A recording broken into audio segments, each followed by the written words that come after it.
புவனேஸ்வரிக்கு நேர் எதிர்த்தா மாதிரி அந்த தேவதை இருந்ததேயானால் உலக மக்களுக்கு இன்னும் கொஞ்சம் நல்ல ஆனந்தம் கிடைக்கும், நிறையா பலன்கள் கிடைக்குங்கிறதுக்காக அந்த துர்கையை அங்கே ஸ்தாபனம் பண்ணி அந்த அஷ்டாதச புஜ மகாலட்சுமி துர்காதேவின்னு பேர். அதுக்கு 18 கரங்களோடு இருக்கக்கூடியவள்.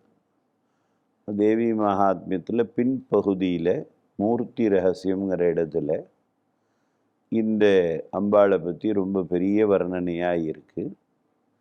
நமக்கு எத்தனை விதமான இடையூறுகள் வந்தாலும் இந்த அஷ்டாதச புஜ மகாலட்சுமி துர்காதேவி நம்மளை காப்பாற்றுகிறாள்.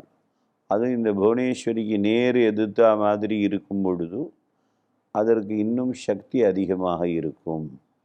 அந்த இடத்துல வேதியர்கள்லாம் அங்கே ஹோமகுண்டம் அமைத்து ஹோமம் செய்தோம்னா மக்களுக்கு இன்னும் நிறைய ஆனந்தம் கிடைக்குங்கிறத ஒரே குறிக்கோளில் 27 நட்சத்திரங்களில் தான் நடப்பன, ஊர்வன, பரப்பன, அசைவன 84 லட்சம் ஜீவராசிகளும் இந்த 27 நட்சத்திரத்தில் தான் இருக்கணுங்கிறத கணக்கு எடுத்து அதுக்குரிய மந்திரங்கள், அதுக்குரிய சங்கல்பங்கள்லாம் எடுத்து தினந்தோறும் அந்த வழிபாடாகவே இங்கே நடைபெற்று வருகிறது.